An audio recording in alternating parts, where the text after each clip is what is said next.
안녕하세요. 자, SPC 4강 시작합니다. 오늘은 기술 통계량에 대한 보조 설명을 진행하도록 하겠습니다.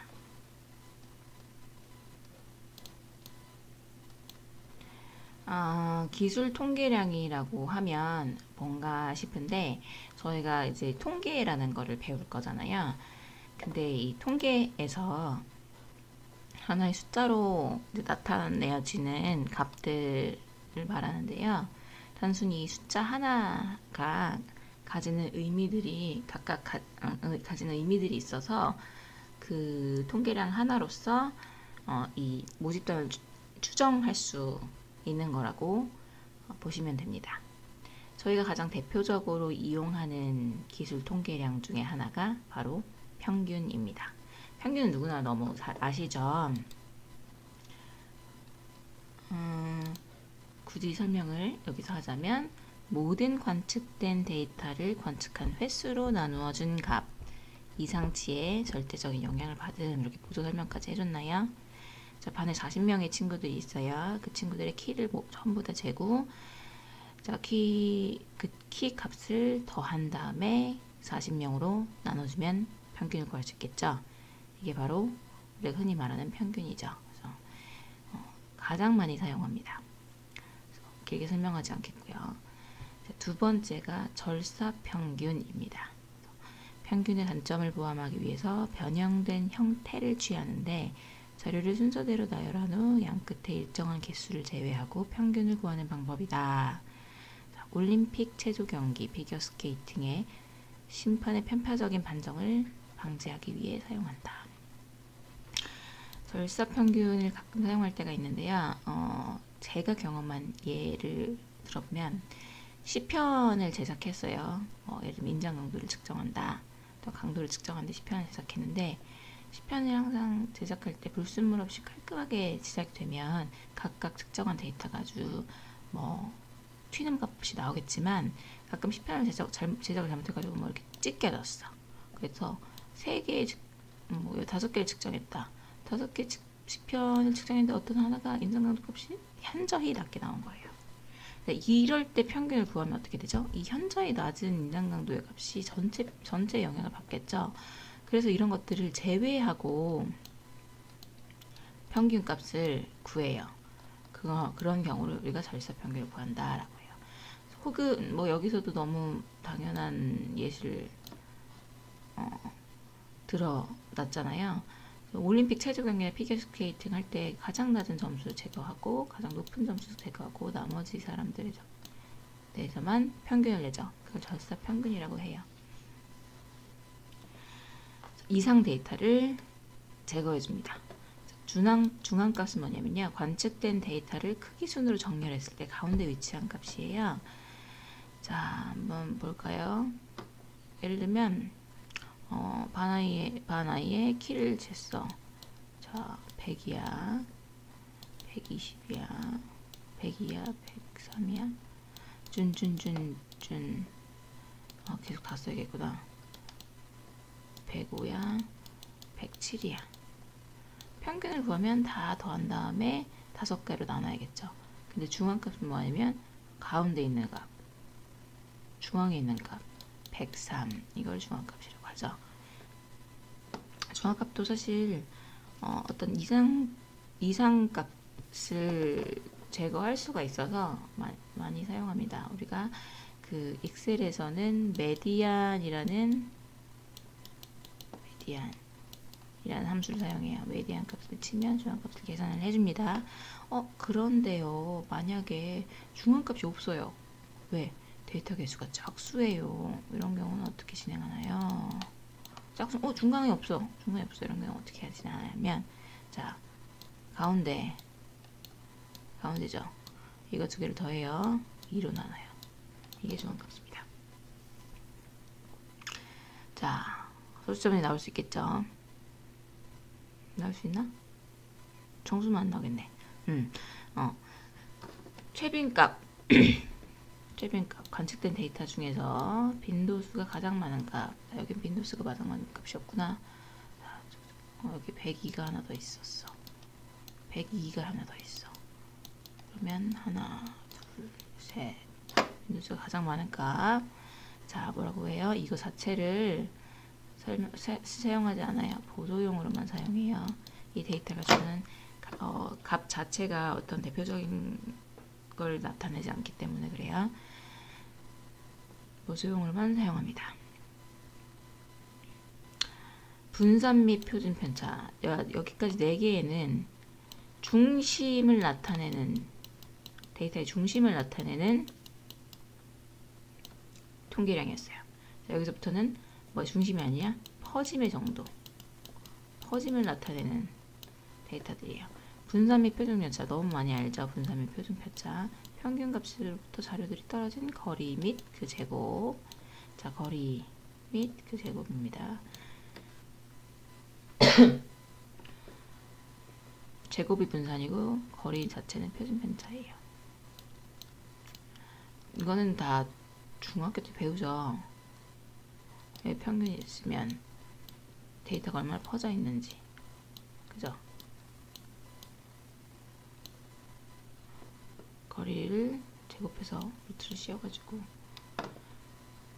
그걸 표준 편차라고 하고, 이거는 다 중고등학교 때 배운 거니까. 범위, 데이터의 최대값에서 최연값을 뺀 값이 범위입니다. 최대값에서 최소값을 뺀 값이 범위입니다. 자, 4분위 데이터를 순서대로 나열하라. 4분의 1과 그 배수가 되는 숫자를 4분위 함수라고 함. 자, 여기 박스 플롯이 있죠? 박스 플롯에서 그림을 그릴 수 있어요. 여기 4분의 값이 나타납니다. 자, 최대값, 맥시멈 값 보이죠? 미니멈 값. 이만큼이 범위입니다. 메디안 값, 중앙 값이죠? 순서대로 나열했을 때 중앙 값을 표시를 해줘요. 그리고 자, 3분위, 1분위 배수를 이렇게 박스 플롯으로 그려줄 수가 있어요. 이게 그 박스 플롯 봤을 때 읽을 수 있는 방법이지요. 데이터가 이걸 자체로 중심이 어디에 있고 데이터가 몰려있는 가운데가 중앙값 중심이 어디 있고 그리고 어느 부분을 위해서 퍼져 있는지를 알 수가 있어요. 데이터 여기는 둥둥둥탕 있겠지. 여기는 좀 많겠지. 그러면 이런 이제 박스 플롯이 그려지는 거예요. 이런 걸 보고서 이제 직관적으로 데이터가 어떻게 돼 있다라는 거를 많이 보시면은 이제 좀 해석할 수 있는 능력이 이제 좋아지실 거예요. 변동 계수는 뭐냐면은 2개 이상의 표준 편차를 서로 비교하는 경우에 비교 대상의 차이 때문에 평균의 차이가 엄청나게 큰 경우나 측정 단위가 서로 다르면 두 표준 편차의 비교를 의미가 있게 되잖아요. 그래서 이 경우에 사용하는 척도로서 표준 편차를 평균으로 나누어 표준화 시킨 거예요. 어떤 경우들이 있을까요? 예시를 한번 봐드릴게요.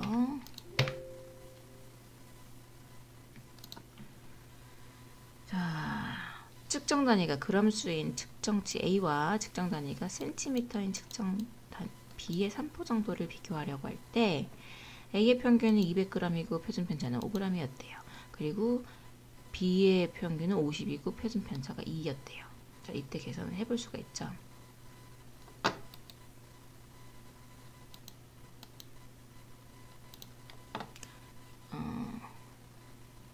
그러면 표준 편차를 평균으로 나눠야 되니까 5 나누기 200 그죠? 똑같이 2 나누기 50 뭐가 더 크죠?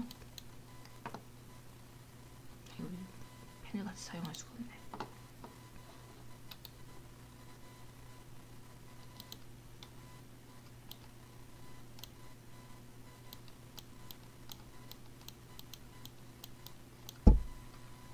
계산 좀 해볼까?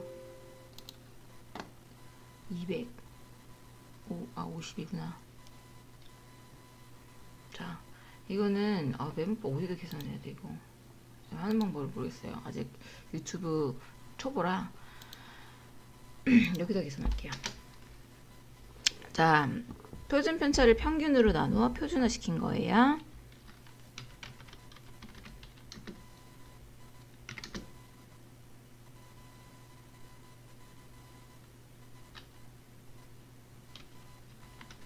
이렇게 한 거예요. 각각 100% 단위로 비율로 계산했더니 2.5 그리고 4가 나왔어요. 그럼 어때요? 편차가 이게 더 높죠? 그럼 편차가 이게 뒤에 게 더 편차가 크다는 거예요. 무슨 말이냐면 200g의 표준 편차 5인 것보다 50cm의 편차 2cm인 게 더 많이 데이터가 펴져 있다 이렇게 판단할 수 있다는 거죠. 이것도 역시 보조적인 걸로 사용할 수가 있어요. 저는 가끔 이렇게도 이제 비교를 하는데 고등학교 3학년에 뭐 키의 평균과 표준 편차가 있어요. 예를 들면 그들의 평균이 키가 뭐 170의 표준 편차가 뭐 5래요. 170에 5.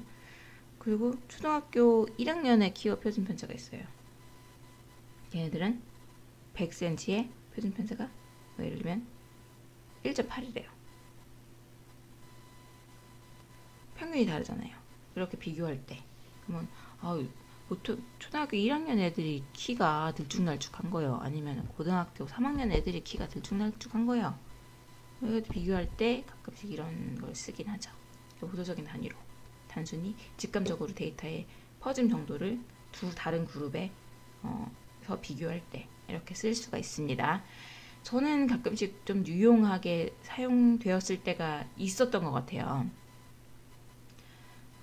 다른 프로세스들 두 가지 비교할 때, 다른 라인들 비교할 때 가끔씩 썼습니다.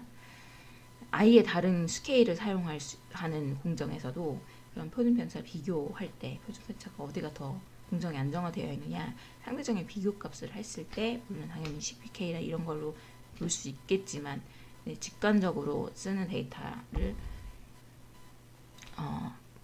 하실 수 있고요. 자, 외도라는 거를 설명해 드릴게요. 외도는 분포의 비대칭성과 편중 방향을 나타내요. 그래서 0이면 완벽한 대칭이고 0보다 크면 즉 양수일 때 오른쪽에 길게 꼬리를 가지는 거. 데이터가 왼쪽으로 쏠리는 경우. 그죠? 그리고 음수일 때 왼쪽에 길게 꼬리를 가진 경우. 이 4분의 명가랑도 차이가 있죠. 이건 이렇게 된 거예요. 데이터가. 왼쪽에 치우쳐져 있는 거예요. 양수로 보이겠죠. 이런 경우는 음수로 보이는 거예요. 그래프의 모양 가지고도 어떻게 나올지 이해할 수가 있죠. 첨도는 뭐냐면 뾰족한 정도예요. 뾰족한 정도 데이터가 정기분포다. 정기분포일 땐 3, 납작한 경우에는 3보다 작습니다. 이렇게 되겠죠. 이해되셨죠? 기술 통계량 자체로도 아주 많은 거를 나타낼 수가 있거든요. 근데 다만 우리가 기술 통계량 첨도가 3 이상입니다 라고 해서 이걸 다 모든 사람들이 다 알 수 있는 게 아니잖아요. 그래서 사실은 저는 보고서를 쓰거나 할 때 가장 좋은 방법은 직관적이고 모두가 알 수 있는 방법으로 설명하는 거예요. 하지만 일을 하다 보면은 모든 사람이 다 아는 것만 이야기할 수가 없어요. 어쨌든 데이터는 많이 가지고 있고 이게 어떻다라고 설명할 수 있어야 되는데 그럴 때 적절히 이런 기술 통계량이라든지 그래프를 사용해서 보고할 때 직관적으로 보고 받는 사람들이 직관적으로 판단할 수 있게끔 도움을 주면 잘 사용했다라고 이야기할 수 있을 것 같아요. 예제까지만 하고 오늘 그만하기로 하겠습니다. 엑셀을 활용해서 기술 통계량을 산출할 수가 있거든요. 우선 엑셀에 펑션이 있어요. 옵션에 들어가면은 그 펑션을 활성화할 수 있는데 옵션 애드인 고 툴파크 해가지고 그걸 체크해 놓으면 나중에 데이터란이 생겨요. 그래서 데이터 분석란이 생기거든요. 거기에 기술통계법이라는 아이콘이 생길 거예요. 그때 기술통계법을 한 번에 돌리면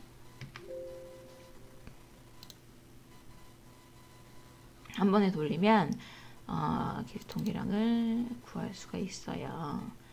만약에 내가 데이터를 좀 모았어요. 이런 식으로. 야하. 데이터에 어디 있니? 이런 식으로 모았어요.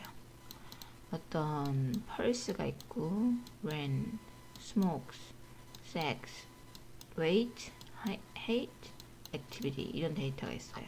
이걸 가지고 기술 통계량을 돌리고 싶은 거예요. 그래서 아까 제가 이야기한 대로 설정을 해볼 거예요. 엑셀, 파일, 옵션 여기 있죠. 파일 옵션